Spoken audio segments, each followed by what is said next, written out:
Welcome to our channel. What you're about to hear isn't fast or flashy.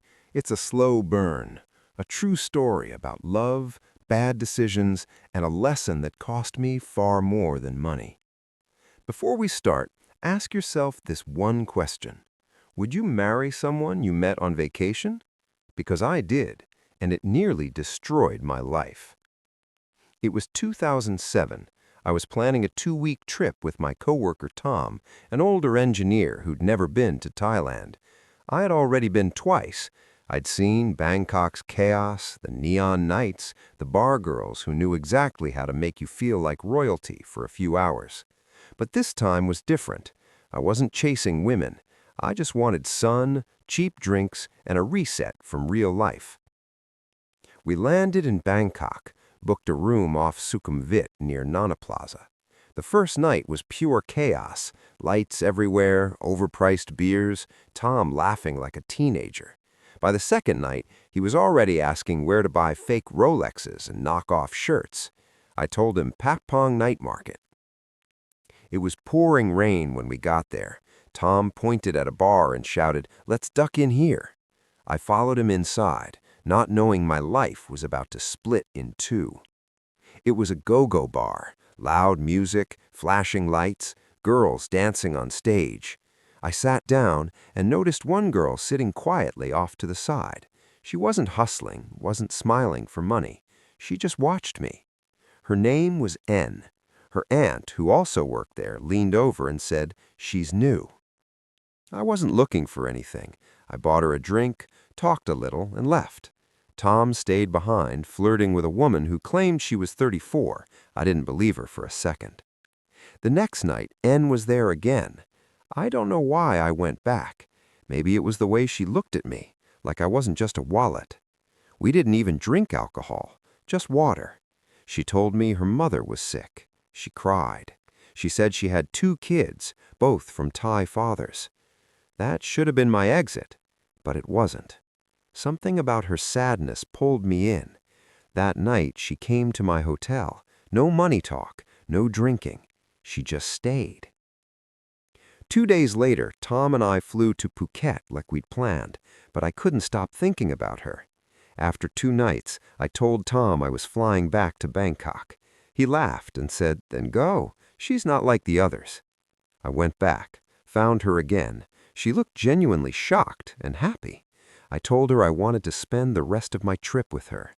I paid the bar fine for a week, and we left Bangkok. She suggested Koh Chang. I'd never been. Quiet beaches, candlelit dinners. She said it was her first time leaving Bangkok. She also said the night we met was her first night working in a bar.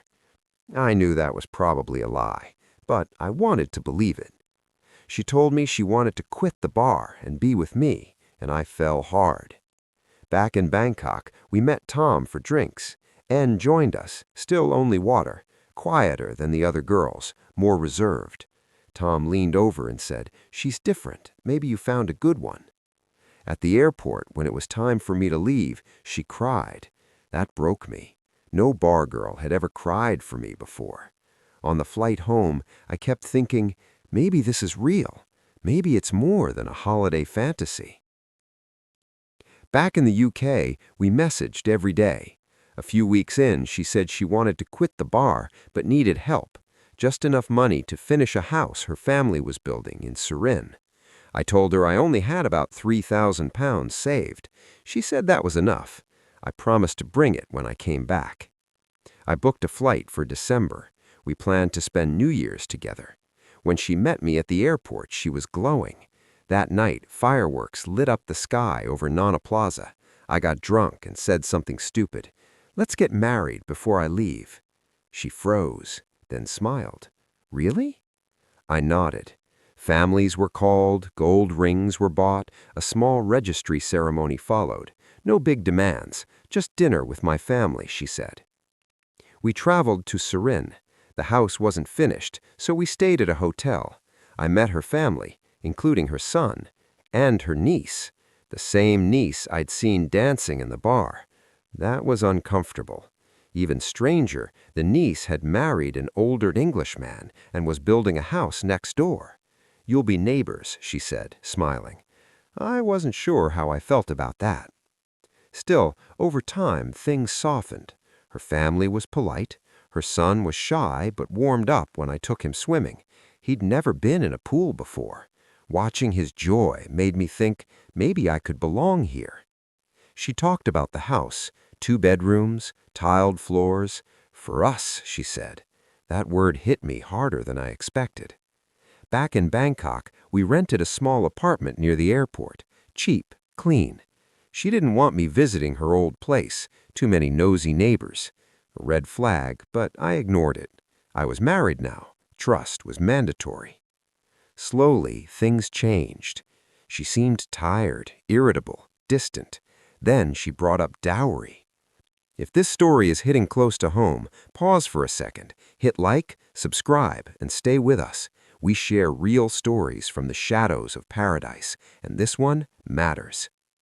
She said her parents expected 300,000 baht to prove I was serious. I was shocked. I had already paid for everything. But she said it was cultural. If you love me, you'll do this. I hated that sentence, but I paid anyway. After that, things didn't improve. They collapsed. She was always busy, only free late at night, on her phone constantly. I spent evenings alone in the apartment I paid for. When I offered to visit her, she refused. People will talk, she said. We were married. That excuse made no sense. One night, tired of waiting, I walked into a small bar nearby. 2 girls chatted with me. I told them I was married. They laughed and said I should bring my wife next time. I smiled, but inside I felt empty. I didn't even know where my wife was. When N finally agreed to a short island trip, she was cold the entire time. No affection, no warmth, just silence. Sleeping beside her felt like sleeping next to a stranger. I flew home with a knot in my stomach. After that, our messages felt transactional, always about her stress, her work, her needs.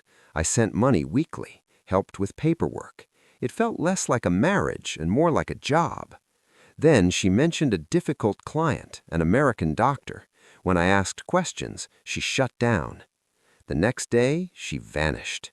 No replies, no calls. A week later, one message arrived. I never wanted to be with you. No explanation, no apology. I asked for the ring back, the dowry. She refused, said Thai law protected her. When I mentioned a lawyer, she threatened me, said she'd accuse me of hurting her. That's when I realized she had all the power. I backed off, not because I was guilty, but because I was afraid. Later, I started digging. I found her dating profile, days after I paid the dowry. Looking for real love, it said. I found her sister, too. Same pattern, same story. Other foreign men, same ending. I wasn't alone. The worst part? I still missed her.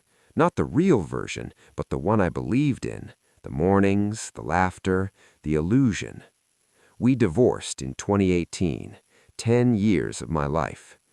Thailand didn't betray me. One person did. Now I move slower. I ask questions. I listen between the words. Thailand is still beautiful, still full of kind people, but I know where not to look for love. If you made it this far, thank you. And if you're thinking about falling for someone on vacation, ask yourself, are they loving you or selling you a dream? If this story resonated, comment below, like, subscribe, and share this with someone who might need a wake-up call.